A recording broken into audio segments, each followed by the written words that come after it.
Hi, this is Jim Norris. Very happy today to have with me Ian Thomas, one of Canada's preeminent songwriters and musicians.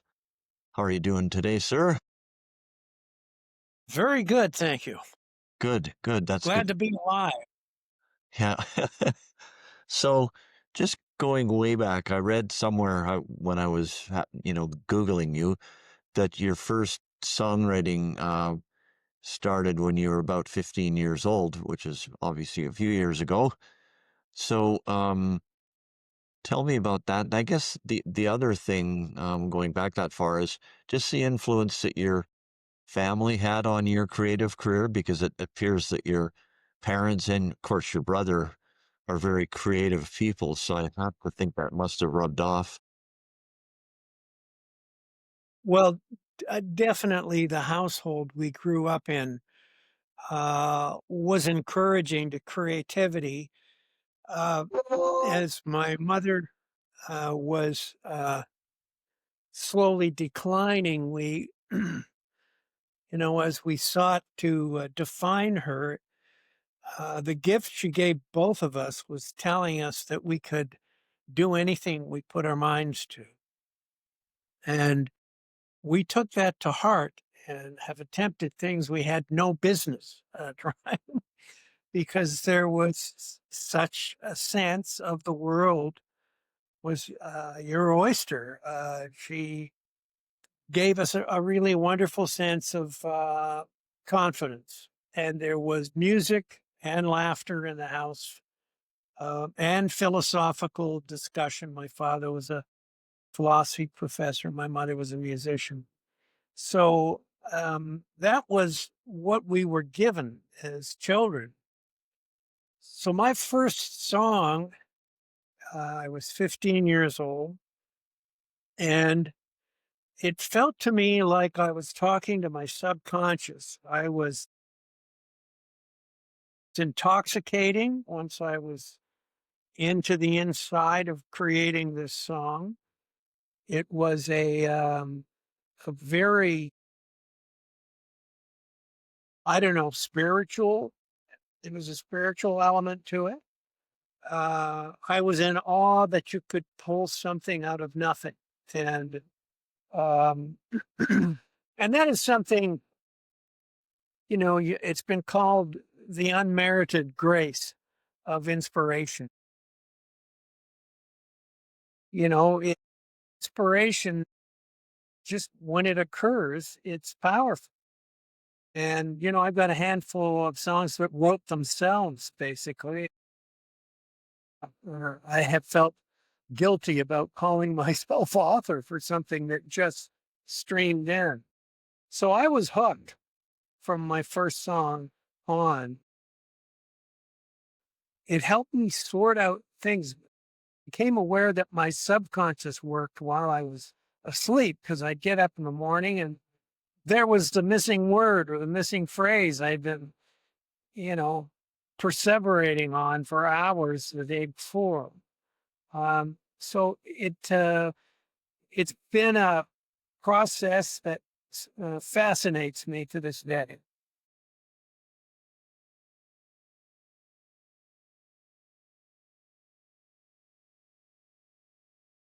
That shit in there. Like you say, you get up in the morning and there's the answer, and your processor in there, whatever it's doing, is bringing the ideas out. Yeah, Like, it's fascinating to me. so, tell me about Tranquility Base going back a few years. How did that group start up? How did that come about?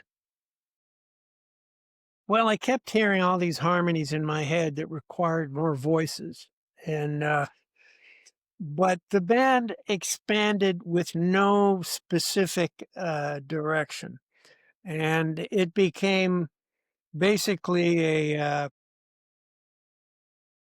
guess you would call it a cover band, and there was nothing in for that in of interest in that for me. My interest was in writing my own songs and recording my own songs. So actually, the fact that my wife was pregnant uh, was definitely gave me the motivation to leave a band that I would not feed a family. So that's why I left. And stroke of luck for me, I got a job at CBC as a producer, and I consider that uh, my university education. I was going to go to university, but then I signed with RCA right out of grade 13.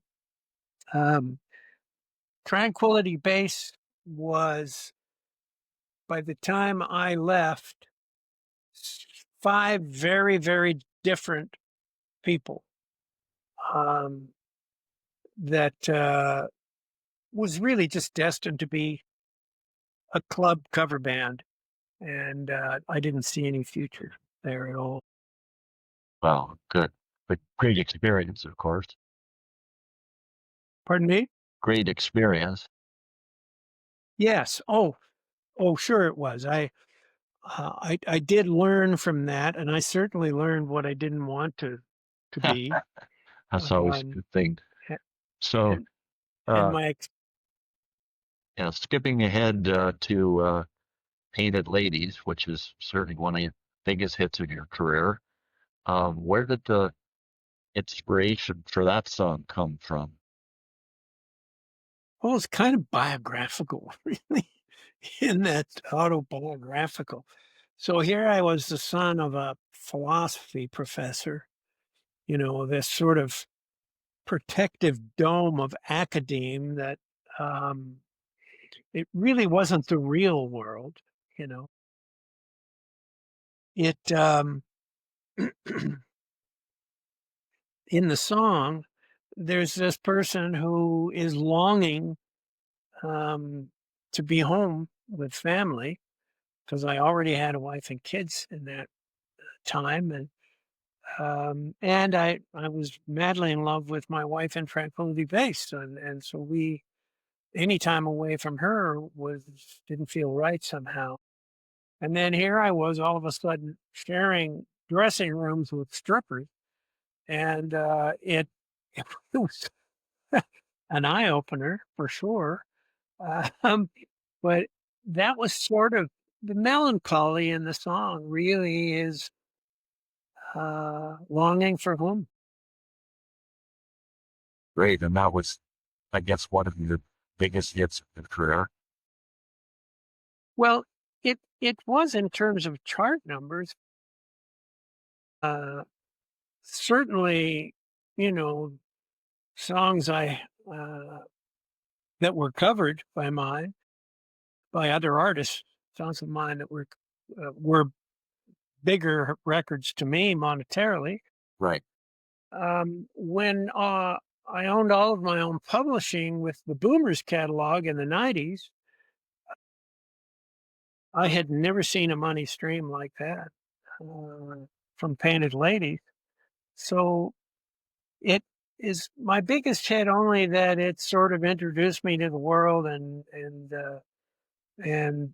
got a lot of airplay and gave me some wonderful notice.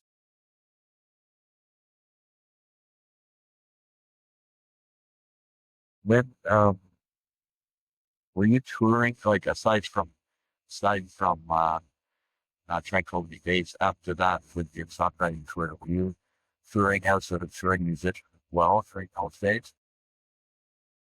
Um, I was touring with the release by the time the second album came out. I was Right. still working at CBC while Painted Ladies was going up the charts. And that's when I decided to leave CBC and go out on the limb of putting a band together. And yeah, so that all sort of happened in that window. The putting together a full-time band that I paid salaries to 24/7, uh, 12 months a year. Then whenever I wanted to take a week off, I still had salaries to pay. So that wasn't a great formula either going going forward, but it certainly gave me a lot of performance experience. Yeah, a lot of pressure when, of course, that you have to make a salary every week. And Yeah. so, what about skipping ahead a bit to the boomers? Because that was, that Yeah. was several years later, and a bit of a change in the style of music. Um, some incredible musicians in the band, many of who, had known for years. So how did that come about? How did the boomers come about? Well, it came out of, first of all,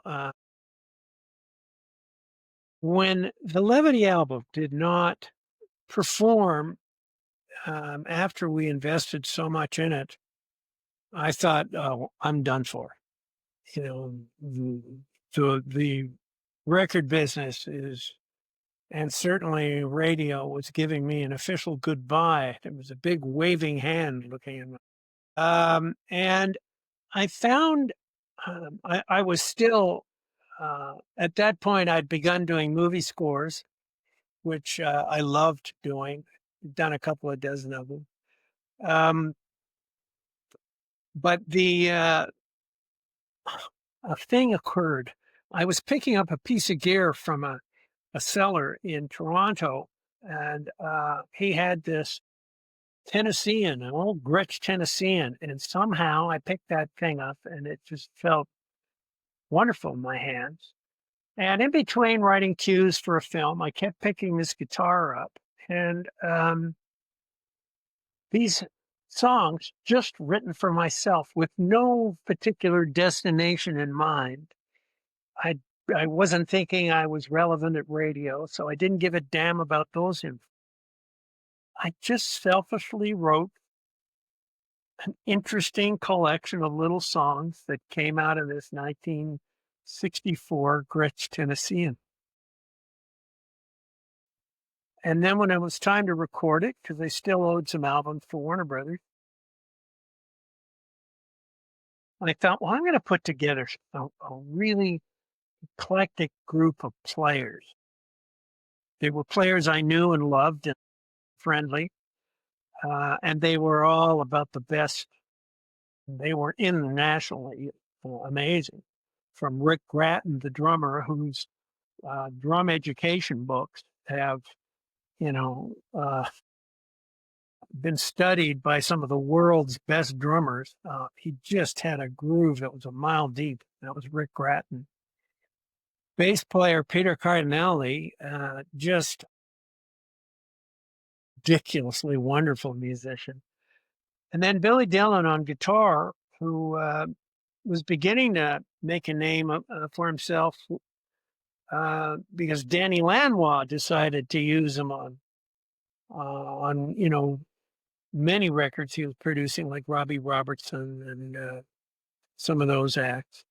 Um, and I think he did some Joni Mitchell stuff. And anyway, by the time we got the first track, and it was a case of beat the demo because I had demoed all of these songs.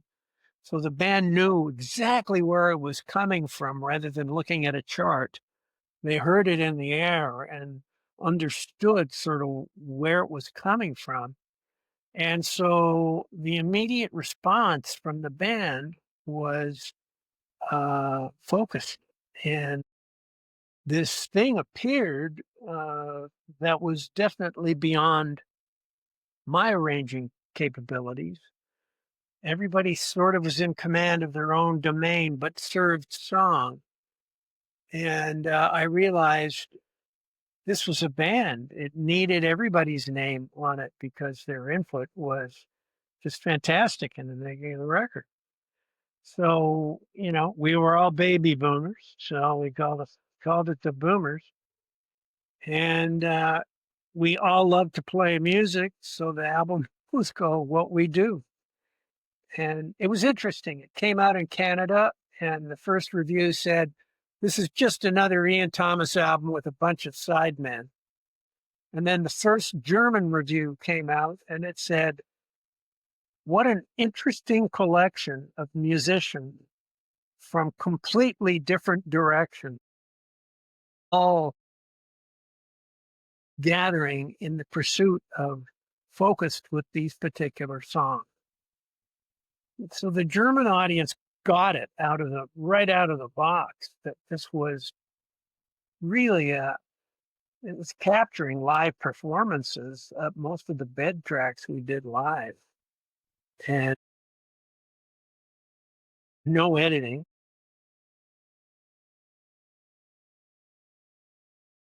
So it was a wonderful little happenstance. And one guy in a music store in Munich, Vode of Music, WOM, started playing it in his store and importing them from Canada. And from in-store play, he was up to around 6,000 units that he imported over 2.5 weeks. And of course, Warner Brothers Canada was happy to keep sending them over there. And then finally, it was reviewed, unreleased in Germany. And that's when Warner's Germany signed on. And then we ended up doing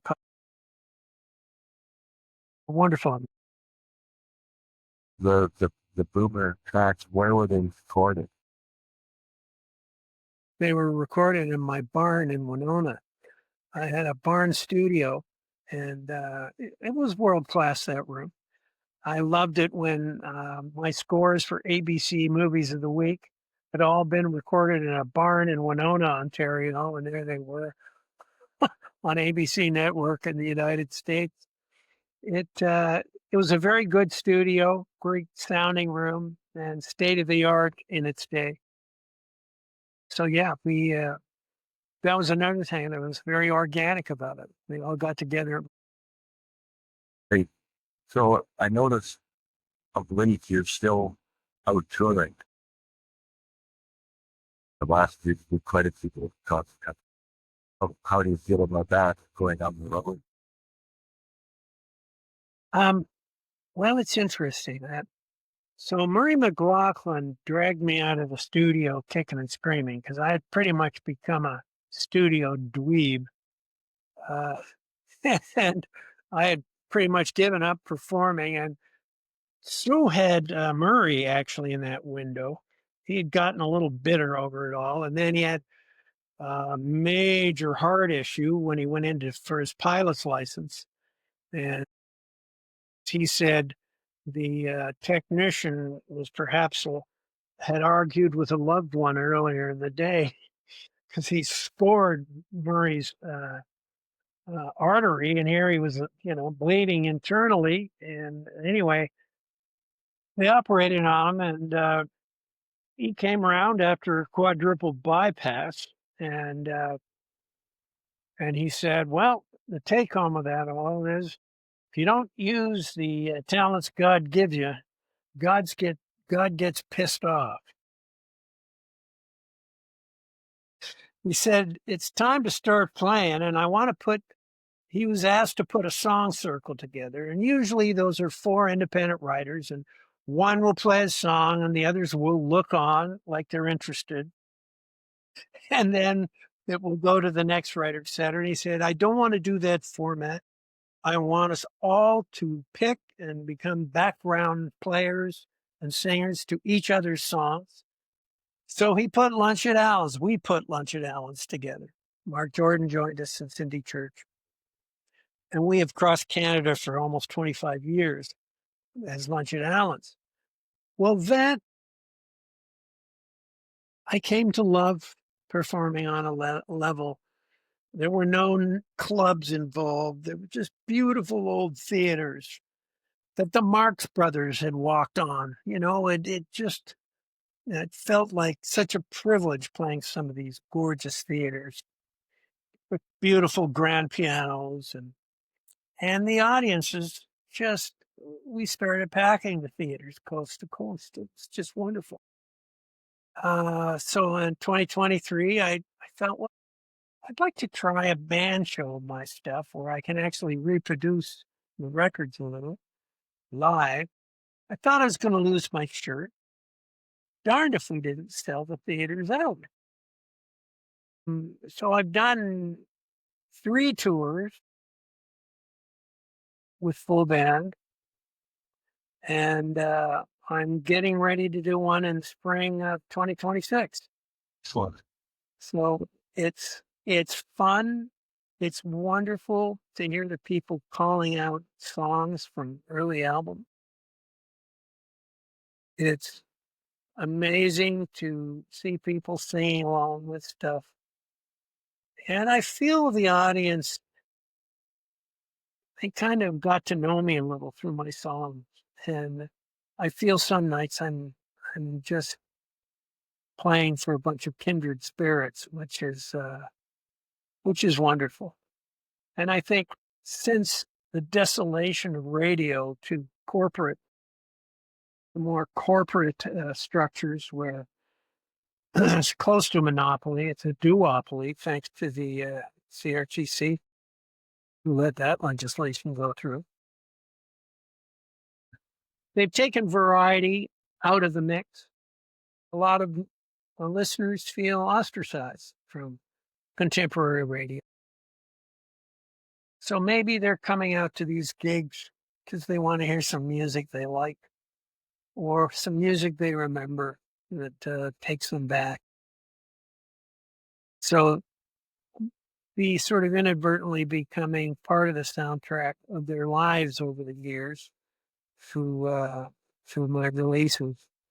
What a gift that is. It's a bit like sitting around a campfire So and your playing tour songs. in 2026, where's that going to take you? We're doing it's all theaters in Ontario.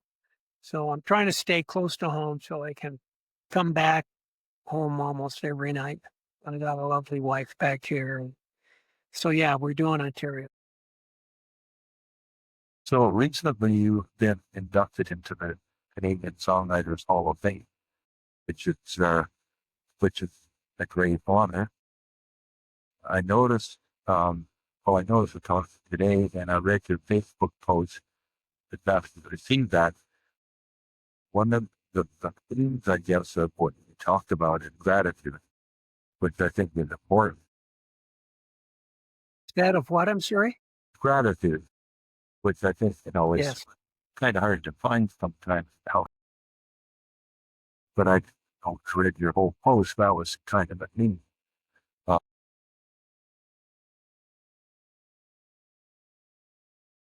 I think gratitude is a wonderful place to. There's no angst, no thinking you deserve more than you got. And a lot of that comes from when you finally determine the reason you write songs is not to sell more and to chart. If if that's your sole reason, you're going to turn bitter pretty quick. It's always been a joy to me. So being honored for a joy in my life seems almost out of place. It's like the kid, and this is a little twisted, who was voted the most humble kid in the class. And when he went up to get the award, they took it away from him. It sort of feels a bit like that in that. But what is wonderful about what I can celebrate in there without knocking it is, wow, what a variety of writers I am being inducted with. All very different writers. And it's kind of indicative of the variety that was in radio when we were all. So there's a capital G in gratitude right off the bat. The time I came along could not have been any more fortuitous to me. Just, when an album came out, my single would be on the air the next day. Uh, Chum FM played my whole album, back to back, at least a couple of times. That was virtually unheard of. So there was some serious support from some radio programmers who liked my work. I'm eternally grateful to them for helping feed my family, for God's sakes. And then I had international artists covering my songs. Well, that put my kids through university.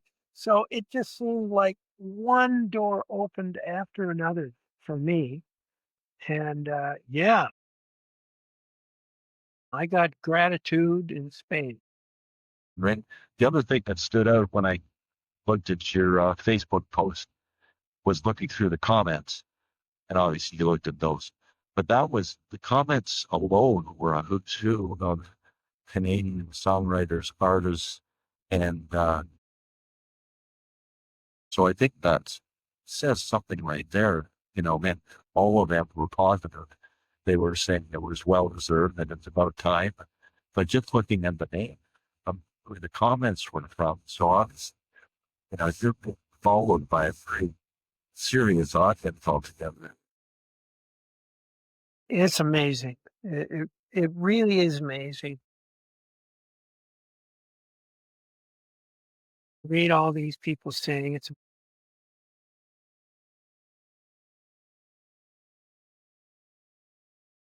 that's really lovely. And that has something to do with, being the soundtrack of people's lives, which is ultimately a ridiculous privilege. So yeah, it's there's a warm embrace there, Jim. It's you really feel like you're getting a warm embrace from colleagues, from people you don't know who know you through song. It's honestly, at 75, it's it's just a lovely it's a lovely experience to have. So if you could give some advice right now to um, a songwriter, maybe they're 15, maybe they're doesn't matter what they are, but they're starting out and they haven't had a lot of career success. What would you tell them? What would be their to-do list that you could write down for them?